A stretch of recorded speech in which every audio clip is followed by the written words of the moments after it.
Hola, ¿qué tal, queridos amigos? ¿Cómo estáis? Bienvenidos al curso de psicoanálisis, curso gratuito, la sexualidad en psicoanálisis. Hoy estamos en la clase 8 del curso, que se titula La metamorfosis de la pubertad. Estamos emitiendo desde nuestro estado de reclusión voluntario e involuntario debido a la crisis del coronavirus. Así que hoy todo el mundo estaremos online, todos los habituales. Hola Daniel, buenos días. Voy a compartir en todos nuestros canales en Facebook. Os animo también a compartir para que, bueno, pues que todos los compañeros, estén donde estén, puedan sumarse a esta emisión.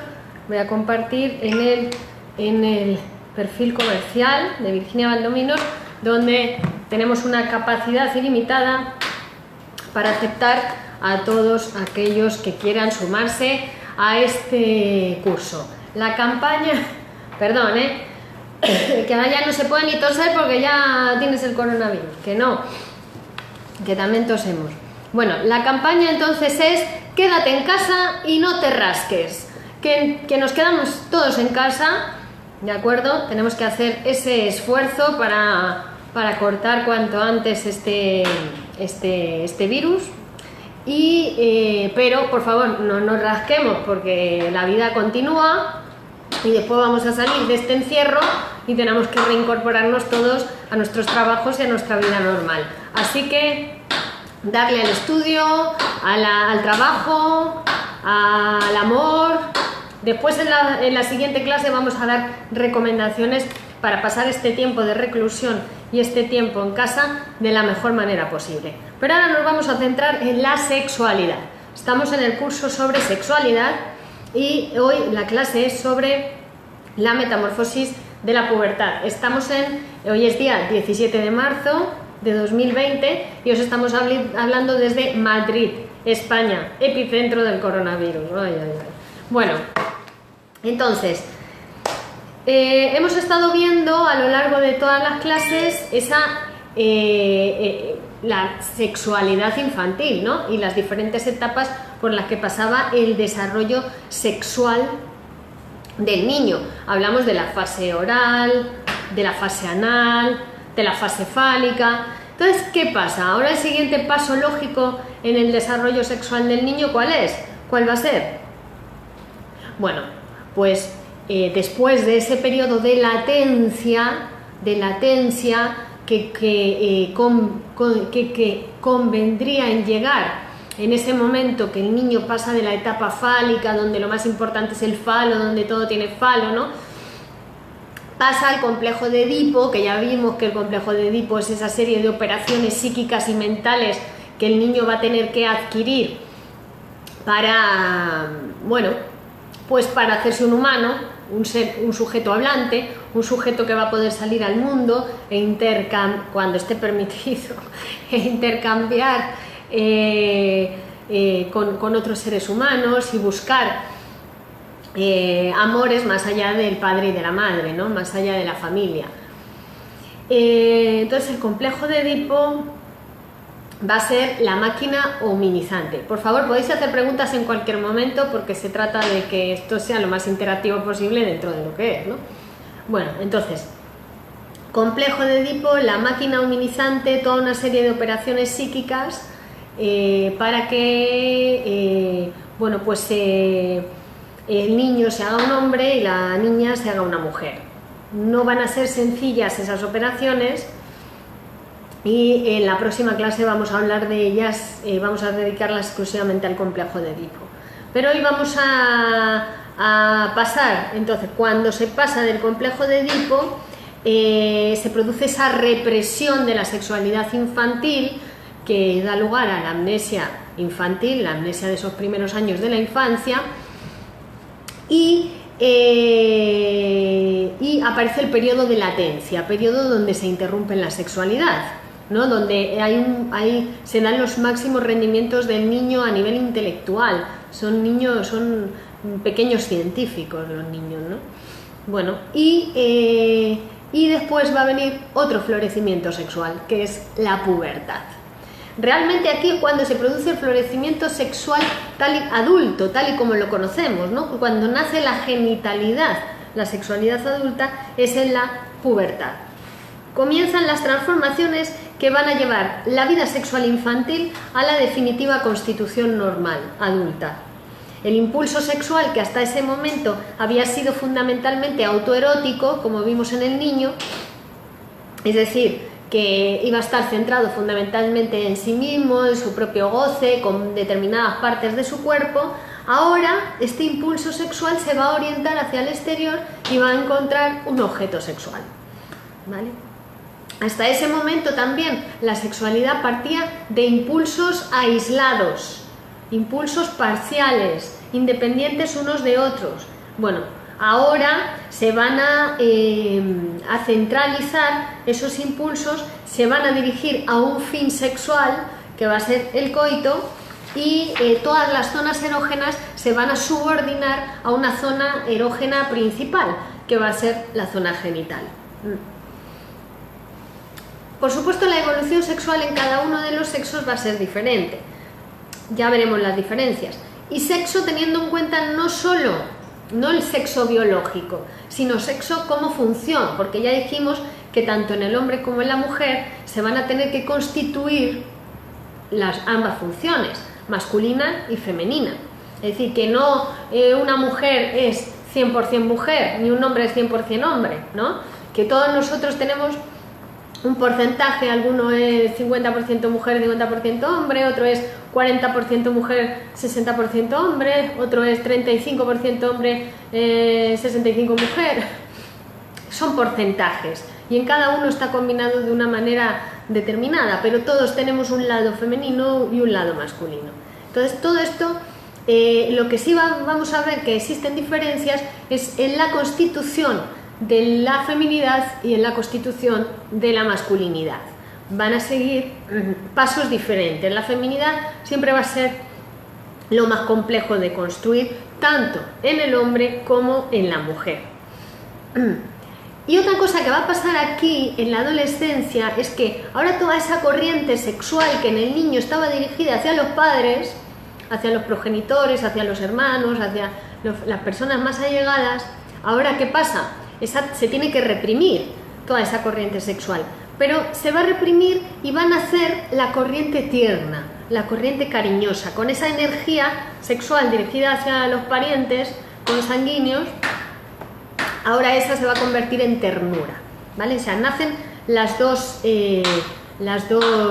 corrientes. Va a nacer la corriente sexual con el fin dirigido al coito y la corriente tierna. Dice Freud que eso es un proceso análogo a lo que sería perforar un túnel, ¿no? Comenzando por ambos extremos simultáneamente, hasta que se encuentren, porque la situación, digamos, saludable, adulta, es que poder amar tiernamente y también desear sexualmente a la misma persona.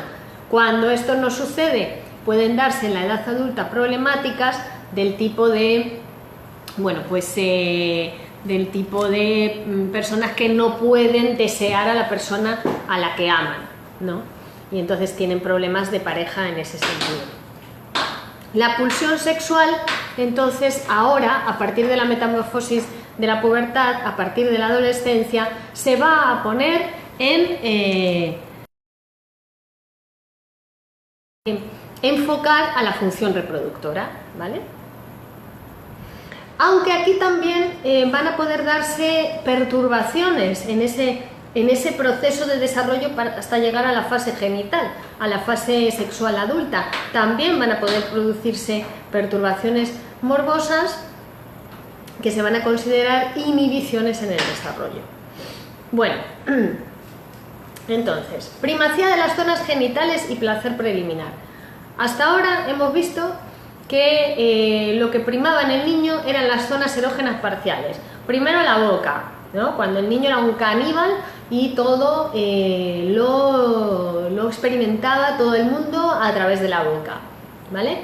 Y a que ahí van a nacer funciones tan importantes como la identificación con el objeto, la identificación con el otro, la elección de objeto, ¿no? Que después, cuando somos adultos, se va a poner en juego determinadas frases que nos hablan de ese canibalismo en nosotros. Por ejemplo, qué bueno está, qué rico, qué bueno está, ay, me lo comería, ¿no? Quiere decir, lo incorporaría, es la incorporación del objeto. Después de la fase anal, la zona erógena va a ser el ano, ¿no? Decíamos, es el control de esfínteres, la capacidad que se adquiere fundamentalmente en esa etapa, y también otros caracteres de la personalidad como la tacañería, como la obstinación. Y en la fase fálica la primacía va a estar en el falo, en ese falo imaginario, en ese falo que nadie tiene. Pero ahora entonces la primacía va a estar en la zona genital. Zona genital que ya empieza a prepararse, ¿no? Si durante el periodo de latencia había quedado interrumpida el crecimiento de los órganos genitales, ¿no? Del pene en el niño, porque claro, como la vagina todavía no se ve, los niños no tienen existencia de la vagina, no tienen representación de que existe la vagina, ¿no? Lo único que ven es el pene, lo visible, y la niña ve que el suyo es mucho más chiquitito que el del niño. Por eso decíamos que en la sexualidad, antes de toda diferencia sexual, los niños lo que ven es que uno tiene y otro no tiene. Entonces la única diferencia que existe para ellos es masculino castrado. Pero ahora en la metamorfosis de la pubertad vuelven a crecer los genitales, y tanto es así que van a empezar a poder producir productos sexuales. Es decir, en el niño va a poder ya eyacular, bueno, en el adolescente ya va a poder eyacular, ¿no? Y también la adolescente va a poder producir pues una serie de productos sexuales que permiten acoger en su seno la formación de un nuevo ser. Esto hasta la adolescencia, hasta la metamorfosis de la pubertad, no se había producido. Y ahora, este aparato genital ya se pone al servicio de la reproducción. Es decir, hasta este momento de la metamorfosis de la pubertad, toda la sexualidad infantil que hemos visto era una preparación, ¿no?, para la función final que tiene, que es la de la reproducción, ¿vale? Es una función, no es que la sexualidad esté dirigida a la reproducción, es que como especie necesitamos de la reproducción para que la especie siga perpetuándose.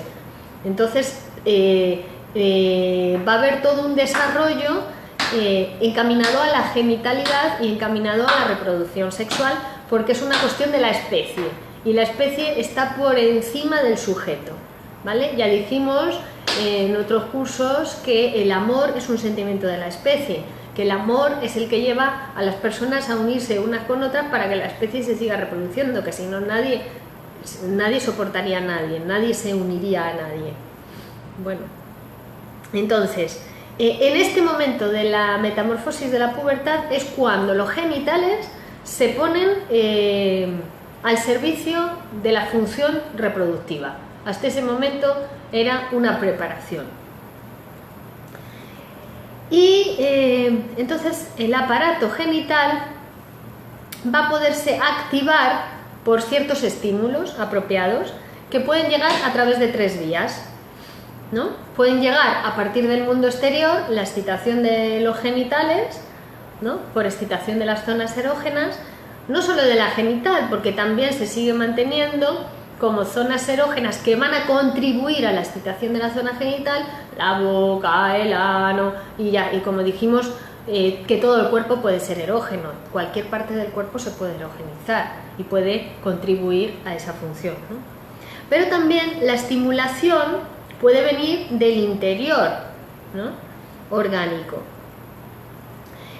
así como de la vida anímica, ¿no? La vida anímica, que es un almacén de impresiones exteriores o también de fantasías, ¿no? De estímulos internos que pueden hacer excitarse a la persona, ¿vale? Entonces, por esos tres caminos puede producirse un estado que vamos a denominar de excitación sexual, ¿no? Y que se va a manifestar por signos anímicos y signos somáticos. Entre los signos anímicos, ¿qué aparece? Aparece una sensación de tensión, una tensión de carácter apremiante que lo que lleva es a buscar descarga, porque la tensión en nuestro aparato psíquico produce displacer. Fijaos que nuestro aparato está regido por varios principios, pero uno de ellos es el principio de placer-displacer. Es decir, que cierta tensión siempre hay en nuestro aparato psíquico, pero cuando empieza a subir esa tensión empezamos a sentir un displacer que nos lleva a hacer algo para descargar esa tensión, y en esa descarga vuelve a aparecer placer, porque el aparato tiende a siempre al nivel mínimo de tensión, pero cuidado, porque el nivel mínimo de tensión, que sería 0, es la muerte. Entonces el principio de placer-displacer tiene que venir a ser compensado también con el principio de realidad, porque si no, claro, nos quedaríamos fritos. Tensión 0 es no hacer nada, o sea que estos días en casa también, que estamos recluidos, eso de no hacer nada, tirarse también nada más que ahí a ver la televisión, por ejemplo, pues cuidado, hay que mantenerse activo, mentalmente ágil, ¿no? Leer, estudiar, trabajar desde casa. Pero ¿por qué? Porque el aparato psíquico tiene esa tendencia a principio de placer, a tensión 0. Bueno, pero entonces en la sexualidad, ¿qué pasa? Esa tendencia también, la excitación sexual produce un aumento de la tensión en el aparato, y eso le va a llevar al sujeto pues a buscar la descarga de esa excitación. Eso desde el punto de vista anímico, pero también está desde el punto de vista físico, que se van a producir una serie de transformaciones en los genitales, ¿no? que empiezan a preparar y a disponer para el acto sexual, ¿no? El pene, la erección, ¿no? Ya está buscando una vagina a la que poder penetrar, ¿no? Para realizar la descarga de los productos sexuales. A su vez, la vagina también se empieza a preparar en esta edad de la metamorfosis de la pubertad, empieza a tener capacidad para estar preparada para la penetración, ¿no? A lubricarse, prepararse para la penetración del pene. Entonces, como decíamos, la sensación de tensión tiene un carácter displaciente. Y entonces va a llevar a un impulso a modificar esa tensión. Y la descarga de la tensión trae un carácter, una sensación placentera para el aparato. Se va incrementando, ¿no? Por ejemplo, uno mira el objeto sexual y eso ya le empieza a producir una excitación. Se acerca al objeto sexual, toca al objeto sexual y le produce una excitación mayor, ¿no? Se va incrementando la excitación, pero cuando llega a un incremento de determinado nivel, eso produce displacer y busca la descarga, ¿vale? Entonces, aquí vemos cómo esos mecanismos de placer preliminar que habíamos visto que en la infancia eran objetos, eran fines sexuales, por ejemplo, el mirar o el tocar, ¿no? Aquí van a contribuir para el acto final sexual, ¿no? Hacia el objeto, pero que también vimos cómo en las perversiones lo que sucedía es que el perverso se quedaba detenido en alguno de esos mecanismos de placer preliminar, se quedaba detenido solamente en mirar, como le pasa al voyeur, o en exhibir, como le pasa al exhibicionista, o en tocar, como le pasa al tocón, ¿no? Es decir, que se quedaba detenido en esos mecanismos de placer preliminar en los que había sentido especial goce o placer en su sexualidad infantil. Así que, ojo, cuidado, porque aquí En la sexualidad adulta, estos mecanismos de placer preliminar se suman para alcanzar el fin sexual último adulto, que sería el genital. ¿De acuerdo?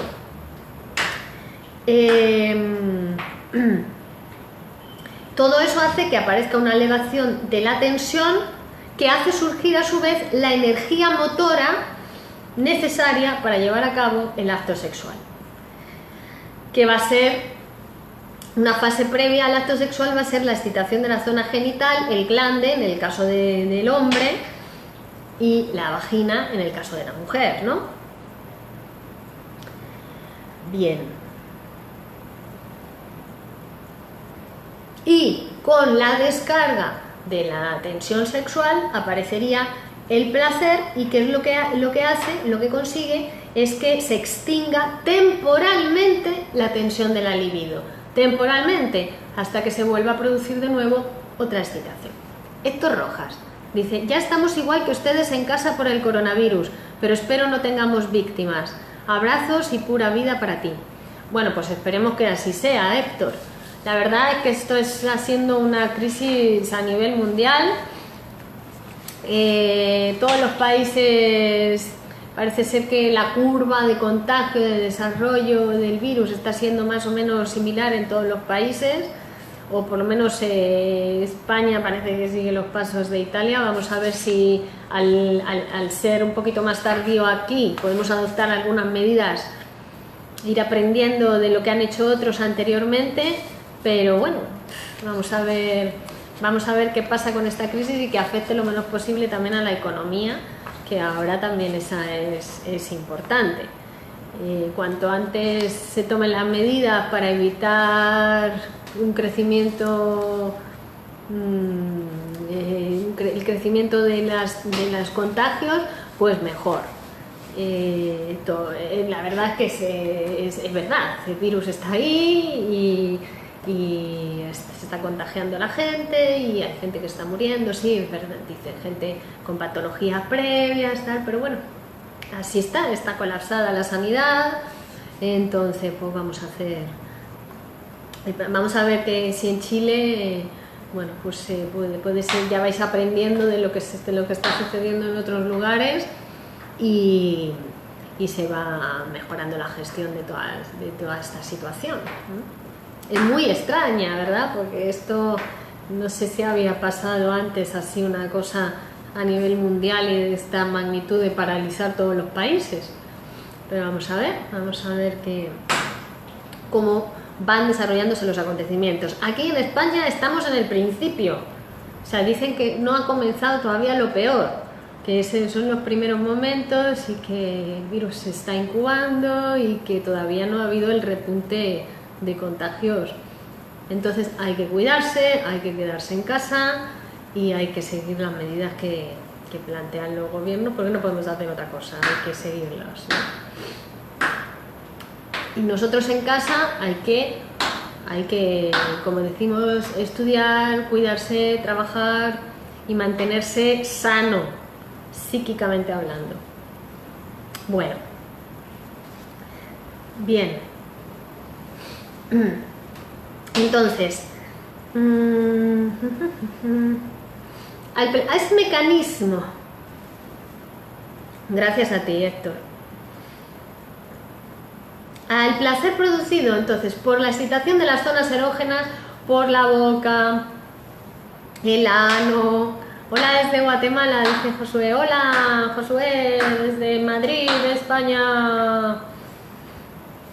Entonces, a ese placer producido por la excitación de las zonas erógenas es lo que vamos a llamar placer preliminar.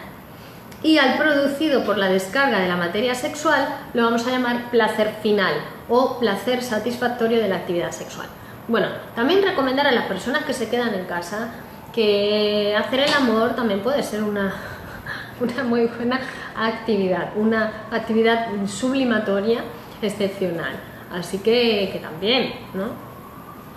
Bueno, entonces el placer preliminar es el mismo que produjeron los impulsos infantiles, aunque en menor escala. Es decir, nunca se van a sumar todas las zonas erógenas, toda la actividad preliminar infantil no va a desaparecer.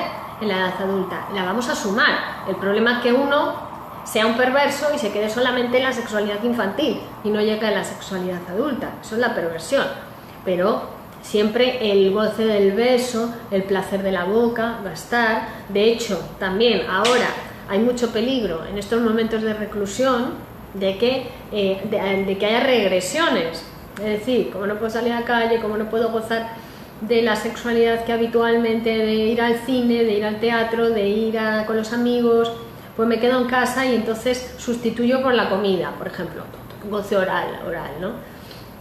Hay que tener cuidado a ver si vamos a salir con 100 kilos de la reclusión, ¿de acuerdo? O sea, que también se puede sublimar en casa, que se puede pintar, que se puede escribir, que se puede bailar, ¿no? Un espacio que cada uno se pueda a su medida, que se pueden hacer muchas actividades sexuales en casa, porque la sexualidad para el psicoanálisis, recordad que todo aquello tocado por la palabra, que va más allá de la genitalidad, que justo hoy estamos estudiando la fase genital, la metamorfosis de la pubertad, pero estamos viendo que la sexualidad es muy amplia en el ser humano, todo aquello tocado por la palabra. Bueno, entonces, ahora en la metamorfosis de la pubertad, la nueva función de las zonas erógenas va a ser utilizadas para hacer posible la aparición de mayor placer de satisfacción por medio del placer preliminar, ¿vale? Como hemos dicho, el peligro del placer preliminar es que uno se quede ahí en esas fases preparatorias, ¿no? Y entonces, ¿por qué? Porque haya gozado mucho en esas fases en su infancia y entonces no continúe el proceso para llegar a la genitalidad. El camino se acorta y la acción preparatoria en esos casos sustituye al fin sexual, al fin sexual normal. Bueno, esto, la experiencia clínica nos muestra que esa sustitución indeseable se produce cuando hubo un excesivo aprovechamiento anterior de esa zona erógena en la infancia, ¿no?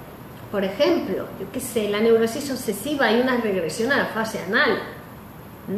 Por eso el tema de la limpieza con el obsesivo, que no tiene que limpiar todo, porque tiene que ver con las heces, ¿vale? Con la suciedad, con la minuciosidad, con la escrupulosidad. Es como una formación reactiva frente a esa tendencia de jugar con las heces. Acordaos que habíamos dicho que en la infancia se producen los diques a la sexualidad: la vergüenza, la repugnancia, la compasión, pero que son diques para esas tendencias sexuales que en el niño todavía están liberadas y que van a tener que irse encauzando hacia la sexualidad adulta. Entonces, cuando una persona tiene demasiada escrupulosidad, demasiada moralidad, demasiada preocupación exagerada por la limpieza, por la minuciosidad, hay que plantearse que inconscientemente hay también mucha fuerza de la cuestión anal, ¿no? Y de la cuestión de las heces y de la manipulación de las heces que pasaba en el niño, ¿no? Porque al niño no le dan asco, está capaz de pintar en la pared con su caquita, ¿no? Pero vemos cómo la sexualidad adulta va a ser la sexualidad infantil la condición de ser reprimida. Si en la sexualidad adulta aparecen manifestaciones neuróticas de ese tipo, ¿no? Pues entonces quiere decir que la sexualidad infantil está reprimida de una manera rara, está fracasando la represión, porque si está bien reprimida no tendría por qué dar síntomas en la sexualidad adulta, ¿vale? Y veíamos también en otras clases cómo la neurosis es el negativo de la perversión, es decir, que la perversión sucede cuando el adulto regresa a esas fases anteriores de la sexualidad infantil y la realiza el placer escópico, mirar, el tocar, no se queda ahí, decíamos, en la perversión, en las fases preliminares de la sexualidad, mientras que en la neurosis es justamente el negativo de la perversión, en el sentido de que es la represión de esas tendencias infantiles que da lugar a síntomas neuróticos. Carolina dice: Virginia, echo de menos tus clases, suerte que las tengo online. Te he pillado ahora porque estoy de teletrabajo, luego me conecto y te escucho. Gracias. Muy bien, Carol, estupendo, menos mal que no hace falta echarla de menos y estamos aquí, al pie del cañón.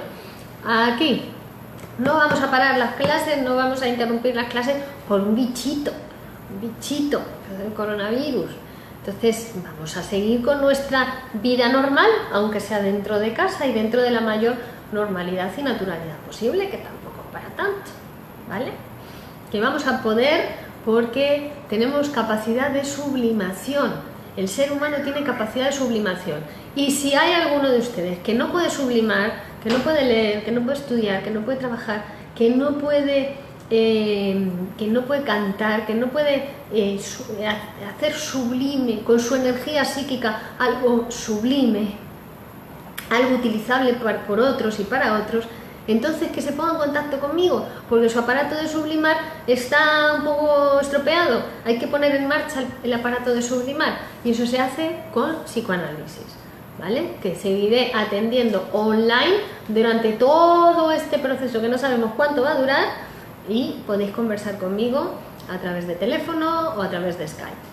Abel, buenos días desde Argentina, gracias por continuar, gracias a ti también, Abel, por continuar y estar ahí. Claro, la vida continúa. ¿Qué os habíais creído? ¿Que esto iba a terminar aquí? Bueno, seguimos adelante porque nuestros proyectos siguen adelante y a nosotros lo que nos mueven son los proyectos. Bueno, entonces, seguimos. El problema de la excitación sexual. Aquí Freud lo llama el problema de la excitación sexual porque, claro, dice que ahora van a producirse en el adolescente productos sexuales, como decíamos, ¿no?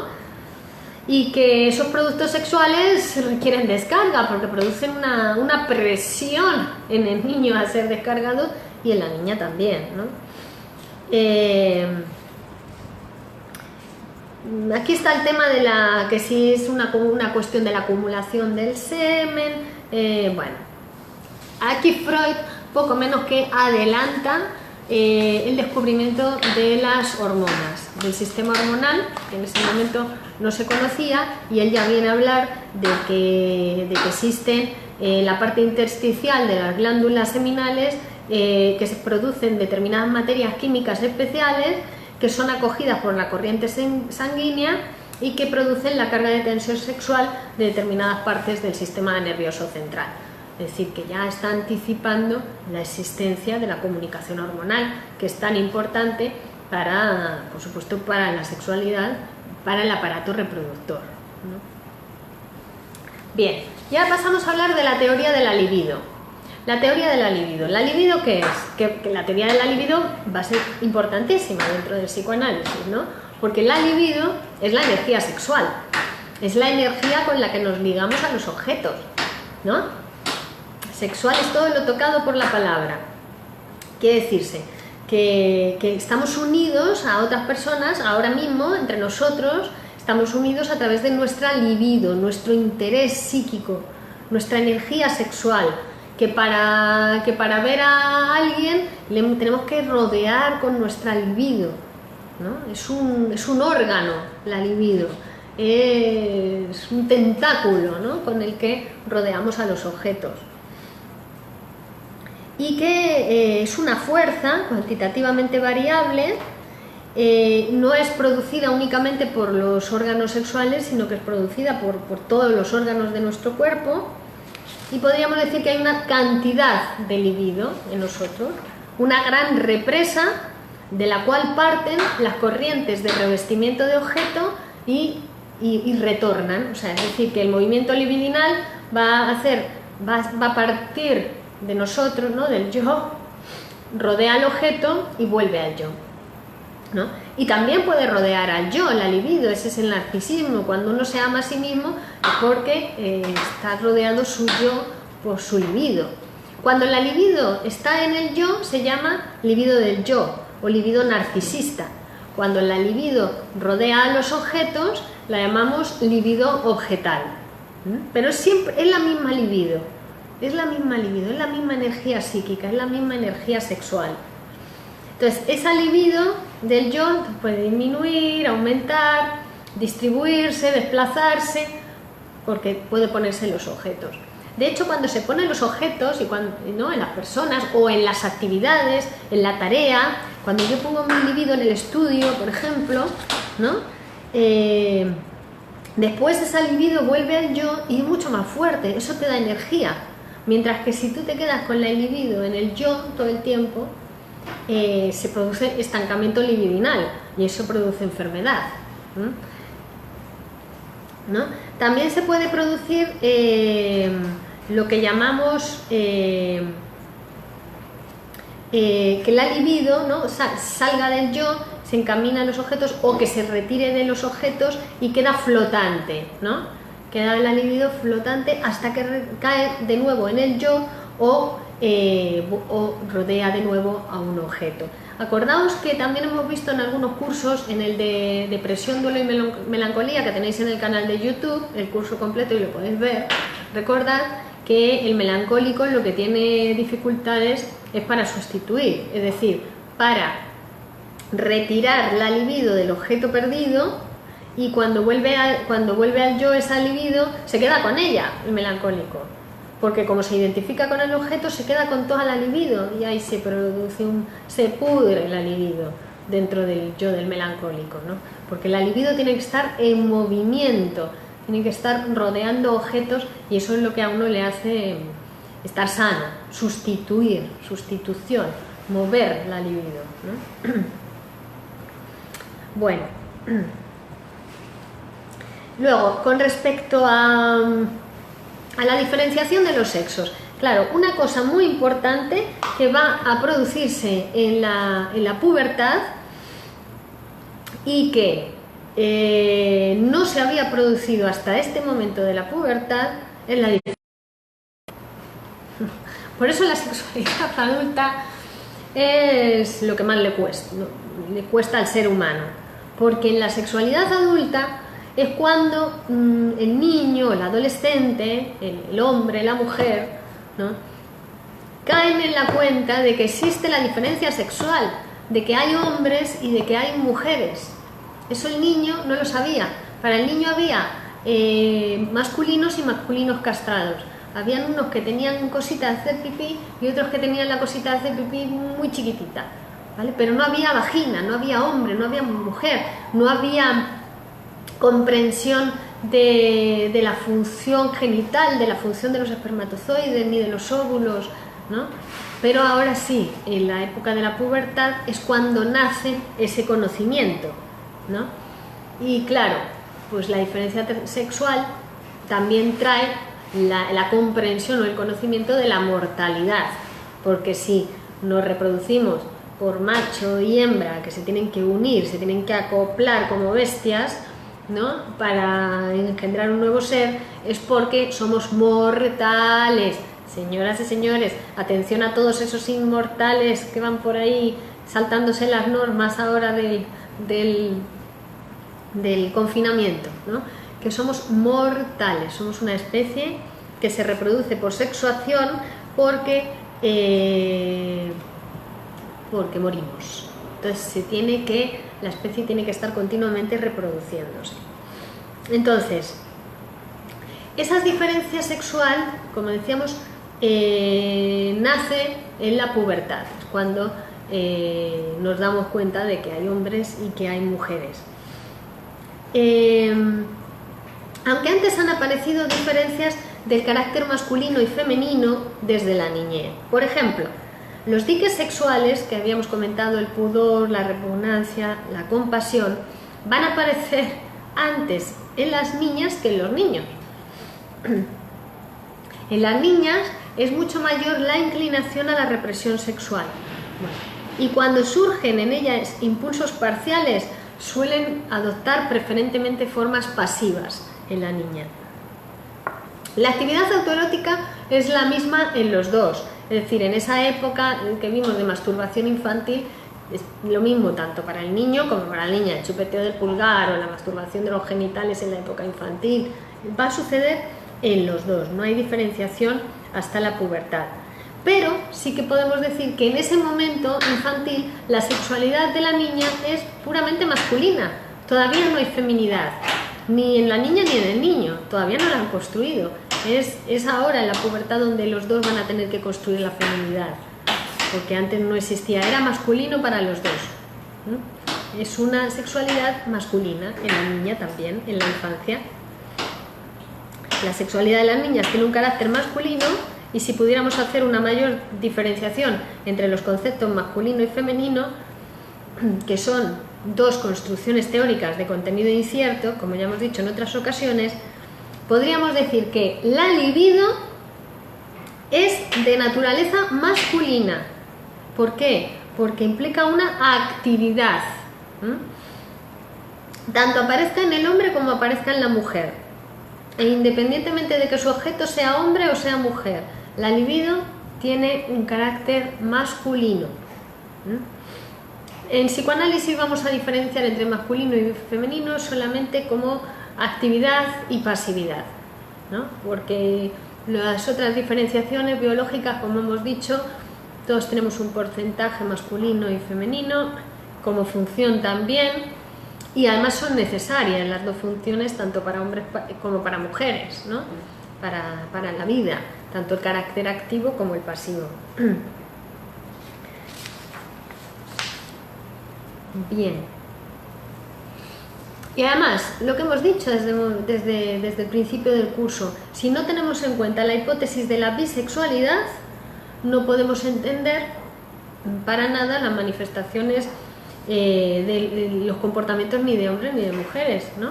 Que hemos dicho que todos somos bisexuales, psíquicamente hablando, por naturaleza, en el sentido de que todos nos enamoramos de una mujer y de un hombre, de papá y de mamá. Entonces nuestra estructura psíquica ha estado estructurada de esa manera. Podemos amar tanto a hombres como a mujeres. Otra cosa es el fin sexual que esté coartado, pero hemos dicho también muchas veces, las relaciones de amistad se construyen con la misma energía sexual que las relaciones de pareja, solo que en un caso el fin sexual está coartado y en el otro caso no. Bueno, una cosa importante, porque en la mujer va a pasar, en la metamorfosis de la pubertad, va a haber un giro inesperado, porque como decíamos, en la niña hasta este momento su sexualidad ha sido masculina, ha sido fundamentalmente clitoridiana. ¿Y qué pasa ahora? Que la niña tiene que cambiar, o mejor dicho, tiene que sumar una nueva zona genital, que va a ser la vagina, y hasta ese momento no existía. Entonces va a tener que pasar desde su zona directiva, va a tener que pasar del clítoris a la vagina, mientras que para el niño la zona directiva sexual principal va a ser siempre el glande, ¿vale? Tanto en la infancia como en la edad adulta. En la mujer no. Entonces, claro, hemos visto esos casos de sexualidad infantil que veíamos en la niña, se referían exclusivamente al clítoris. Ella no sabía todavía de la existencia de su vagina, ¿no? Ella sentía contracciones del clítoris y erecciones del clítoris que le llevaban a la niña a juzgar, muy acertadamente, por cierto, que ella tenía un órgano sexual equivalente al masculino, solo que más chiquitito. Pero entonces ahora se va a tener que dar ese paso de niña a mujer, ¿no? Y entonces, ¿qué sucede? Que en la pubertad va a haber una nueva ola de represión para la adolescente. Va a haber una ola de represión que lo que viene es a reprimir ese trozo de su actividad sexual masculina. Va a reprimir su actividad clitoridiana, ¿no? Su sexualidad masculina. A partir de ese momento, el clítoris va a conservar un papel, va a ser el papel de excitar a los órganos genitales vecinos, ¿no? Dice Freud, como una astilla de pino que es utilizada para transmitir el fuego a la demás leña, ¿no? Para que prenda más fácilmente. Y claro, hace falta un tiempo para que se produzca esa transferencia de la excitabilidad desde el clítoris hasta la zona genital, vaginal, los labios mayores, labios menores, y a veces ese tiempo pues dura bastante. Y generalmente durante este tiempo la joven, la adolescente, permanece anestésica.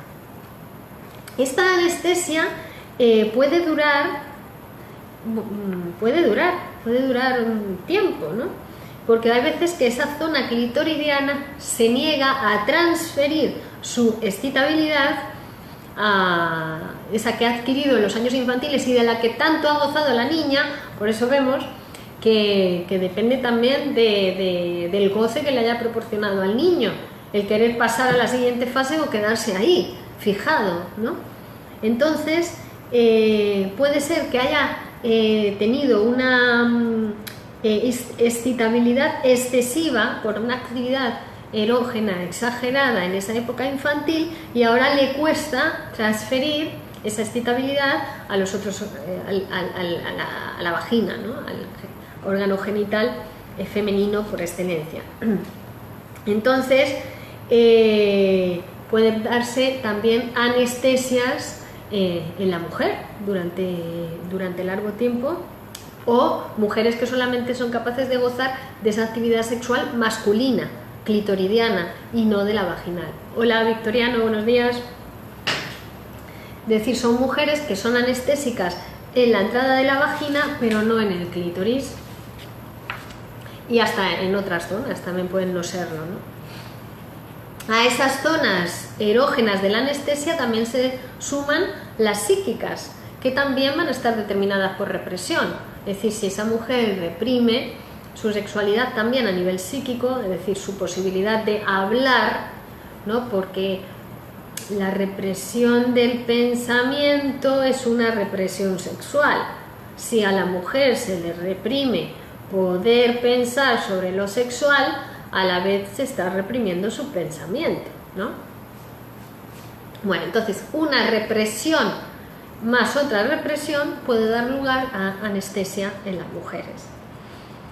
Cuando se produce la transferencia de la zona clitoridiana a la zona vaginal, la mujer ya ha cambiado la zona directiva. En realidad no se sustituye, se suma, porque para ella va a haber una complejidad mayor en cuanto a su sexualidad, porque se va a sumar el clítoris y a la vagina. Tienen dos zonas directivas. En cambio, el hombre siempre va a conservar la suya sin cambio desde la niñez. En este cambio de la zona directiva de la sexualidad, así como el avance represivo de la pubertad, yacen las condiciones para la mayor facilidad de adquisición en la mujer de determinadas neurosis, como por ejemplo la histeria, que son neurosis. La histeria está ligada a la feminidad. Pero bueno, esto no quiere decir que solamente haya mujeres histéricas, también hay hombres histéricos, porque también sucede que el hombre tiene que construir su feminidad. Bueno, y otra característica esencial e importantísima de esta fase de la metamorfosis de la pubertad es el hallazgo de objeto. Por fin, ese niño que tenía un goce autoerótico, narcisista, que gozaba con su propio cuerpo, con sus propias zonas erógenas, ahora ya se dispone todo, se prepara todos sus genitales para encontrarse con el objeto, para encontrarse con otro humano, generalmente del sexo contrario, ¿no? Entonces, cuando está preparado el viril y la vagina, pues entonces ahí es cuando se halla el objeto. Tiene lugar también en los dominios psíquicos el hallazgo de objeto, ¿vale? Porque en la fase oral habíamos visto cómo en cada fase el objeto era uno. En la fase oral había un objeto, pero el objeto era el pecho de la madre, ¿no? Era el objeto que calmaba la necesidad sexual, la necesidad de alimentación, porque ya vimos que siempre la necesidad sexual se monta sobre una función biológica, ¿no? Ahí era el pecho de la madre. Que este objeto sexual va a desaparecer en cuanto el niño es capaz de construir la representación total de esa persona a la cual pertenecía el pecho, ¿no? El impulso instintivo después se va a hacer autoerótico, pero hasta cierta medida, ¿no? Entonces realmente ahora cuando se halla el objeto, dices como una vuelta también a lo infantil, solo que ya no es la madre, ahora ya es otra mujer, ¿no? U otro hombre. La época de lactancia va a preparar para la elección de objeto, ¿no? Es como si ahora en el otro que encontramos, en la edad adulta, en la época genital, uno volviera a constituir la felicidad perdida. Por eso es tan fácil a veces poner al otro en la posición de madre, a tu pareja, ya sea un hombre o una mujer, le pones en la posición de pareja porque es el que satisface tus necesidades, le pones en la posición de madre. Pero claro, eso da muchas problemáticas a nivel sexual. Bueno.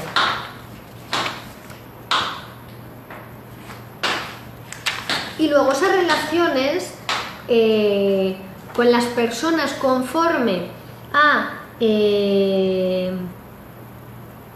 al modelo de los padres, esas relaciones con las personas con las que vivimos, que satisfacen nuestras necesidades y los tratamos como si fueran la madre o el padre, bueno,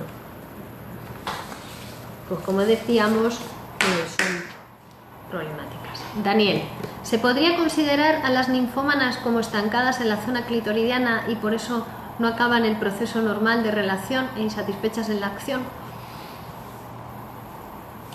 Hay que ver, hay que escuchar qué dice cada ninfómana, ¿no? Porque también puede ser una falta de límite,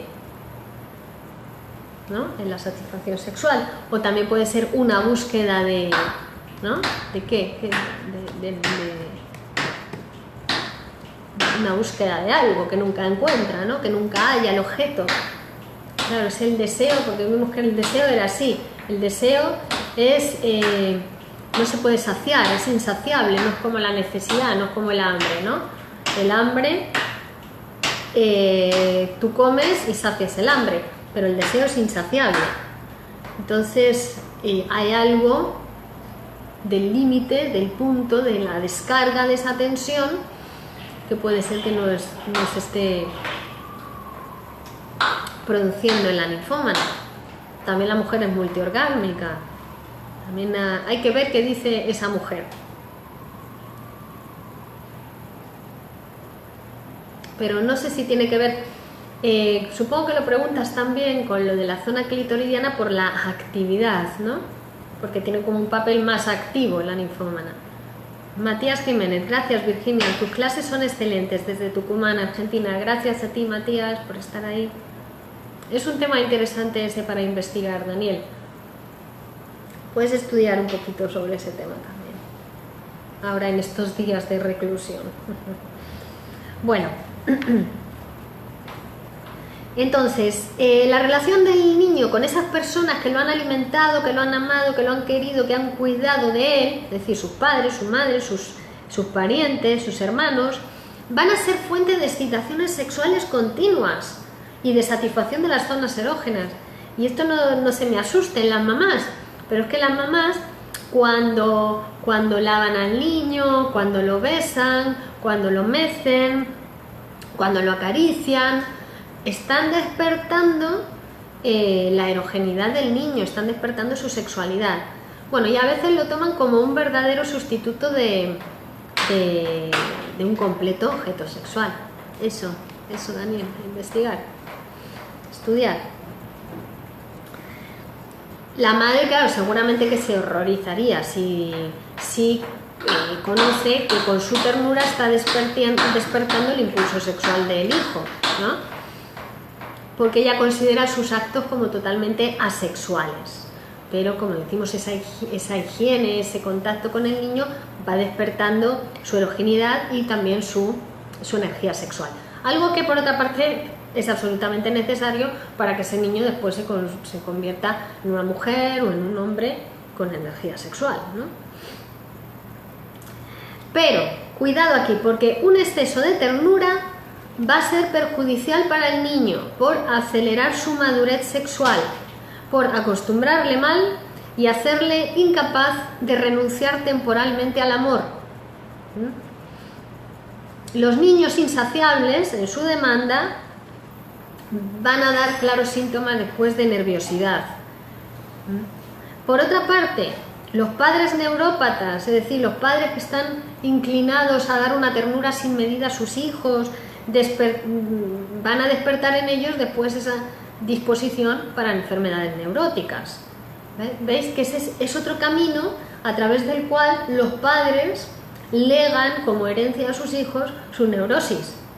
¿No? Es que no es una cosa de genética, es una cosa de comportamiento. Si yo no soy capaz de poner límites en mi comportamiento con respecto a mi hijo, ¿cómo después mi hijo va a poder ser capaz de poner límites, ¿no? De conformarse con el amor que le toca y poner límites a su voracidad, ¿no? Entonces esta es una vía de transmisión de la neurosis, ¿vale? Y bueno, también los diques al incesto. A partir de este momento hemos dicho que esas personas en nuestra infancia han sido muy importantes, el padre, la madre, los parientes, también a nivel sexual, porque son los primeros objetos sexuales, objetos de amor, pero que ahora van a quedar prohibidos. Entonces van a aparecer diques, igual que aparecieron los diques de la repugnancia, la moral, el pudor, ¿no? Para limitar la sexualidad infantil. Ahora va a aparecer el dique contra el incesto, ¿vale? Y contra esas personas va a haber que dirigirles la corriente de ternura, pero ya no más la sexual, ¿vale? Es una exigencia civilizadora de la sociedad esa, que tiene que defenderse de que se concentren en la familia intereses que son necesarios para constituir unidades sociales más elevadas. Actúa en todos este dique contra el incesto y además actúa siempre, especialmente en los adolescentes, que van a tener que separarse de esos padres, de esas relaciones familiares, desaflojar, desatar esos lazos contraídos en la niñez con la familia. Y es una tendencia permanente con la que cada sujeto va a tener que luchar durante toda su vida y muchas veces sucumbe a ella tanto en la fantasía como en la realidad. Esas tendencias incestuosas van a estar siempre. De hecho, en los niños aparecen muchas veces terrores nocturnos, miedos infantiles, angustia, cuando ese exagerado mimo, ese exagerado cuidado hacia los niños despierta en ellos una excitación sexual hacia los padres, ¿no? Entonces, esa excitación sexual no dominada por su comprensión, porque no la comprenden, y rechazada encima por referirse a los padres, da lugar a ellos a estados de angustia, ¿no? En las fantasías, esas tendencias que decíamos que pueden durar durante toda la vida, en la fantasía o en la realidad, vuelven esas tendencias, especialmente del niño por su madre y de la niña por el padre. Pero cuando el adolescente logra vencer esas fantasías incestuosas, se produce la liberación de la autoridad de los padres. ¡Wow!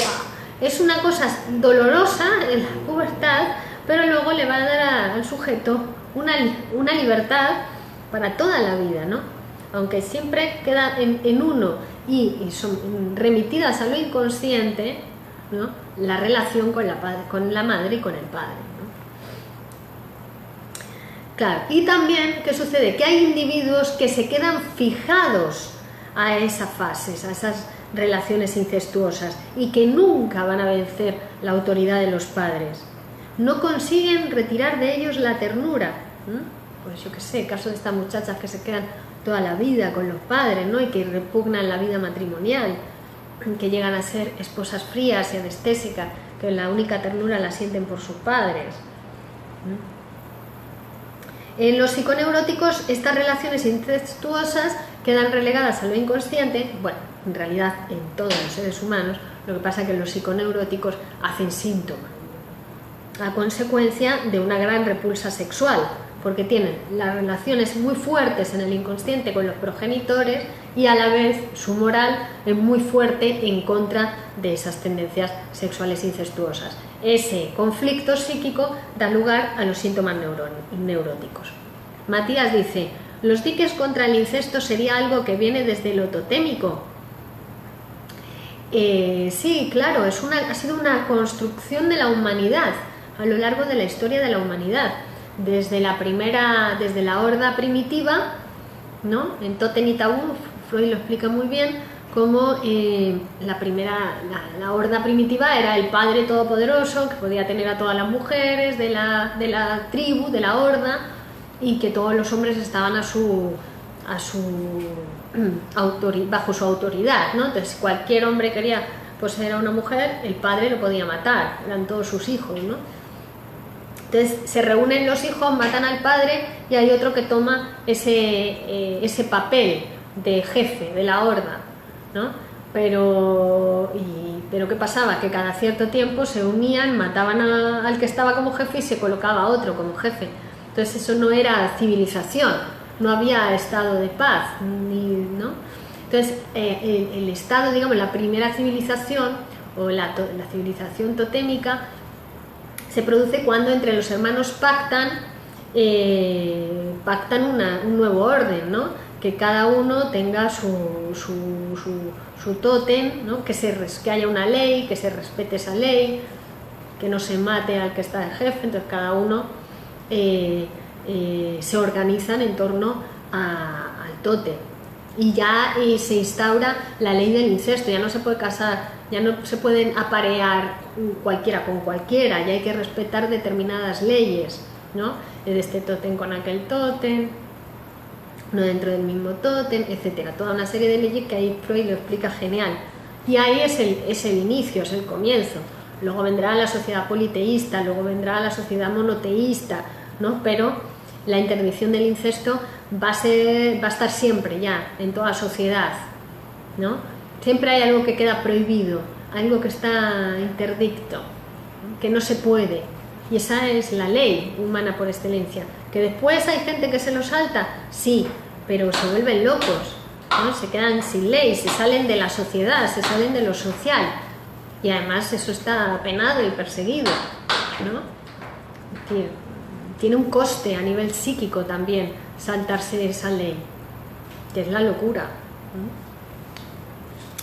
Bueno, y también la infancia duradera de la elección infantil de objeto quiere decir que la elección incestuosa de los objetos tiene una influencia, que a pesar de que uno haya renunciado a los objetos incestuosos, sigue estando esa influencia en uno. Por ejemplo, se ve muy bien en los adolescentes, ¿no? Se separan de los padres porque están intentando desligarse, desatarse de esas relaciones incestuosas con ellos, pero el adolescente se enamora de una mujer madura, ¿no? Por ejemplo, es un subrogado de la madre, o la adolescente se enamora de un hombre entrado en años, su carácter de autoridad, es un subrogado del padre, ¿no? Vemos ahí la influencia todavía de esa elección de objeto incestuosa a nivel inconsciente, y que, como decimos, esto le pasa a todo el mundo, porque cuando uno renuncia a esas figuras, al padre y madre, devienen inconscientes, y la relación con los progenitores a partir de ese momento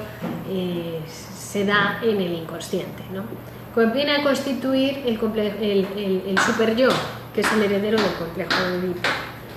Bueno, entonces, que la relación esa infantil con los padres va a perdurar a lo largo de toda la vida y que va a influenciar en todas las personas. Pero, claro, en los neuróticos ese conflicto es mucho mayor y da lugar a la producción de síntomas. Y también va a ser importante esta cuestión a la hora de la elección de objeto. Si va a ser una elección de objeto homosexual o heterosexual, después en la vida adulta también va a tener que ver con esa fijación a la figura del padre o de la madre de la sexualidad infantil. Gracias a ti, Matías. Bueno, y hasta aquí la clase de hoy sobre la metamorfosis de la pubertad, que sería, digamos, la fase donde ya pues llegamos a la genitalidad, a la sexualidad adulta, después de haber pasado por todas esas fases de la sexualidad infantil. Si tenéis más preguntas, comentarios, pues los podéis hacer ahora, o si no también los podéis mandar a través de mensaje y después lo vamos contestando.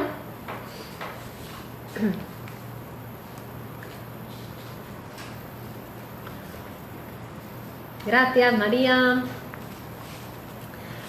En las próximas clases vamos a ver el complejo de Edipo en los diferentes pasos cuando hablemos de la feminidad, que va a ser en la próxima clase, la feminidad y la sexualidad femenina, porque quiero que veáis cuál es la complejidad en la construcción de esta función en todos nosotros, tanto en hombres como en mujeres, que tenemos que construir nuestra feminidad, y sería como ya esa segunda vuelta en el complejo de Edipo, ¿vale? Porque el complejo de Edipo se comienza temprano en nuestra vida, pero no se cierra hasta bastante avanzado y además se repite muchas veces. No es una cosa que pase solo en la infancia, sino que se repite muchas veces en nuestra vida.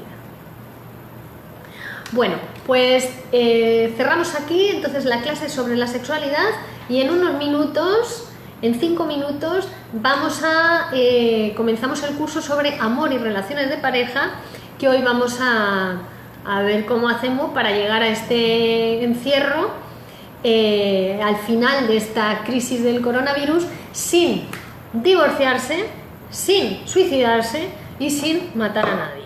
Bueno, besitos, volvemos en 5 minutos. ¡Hasta ahora!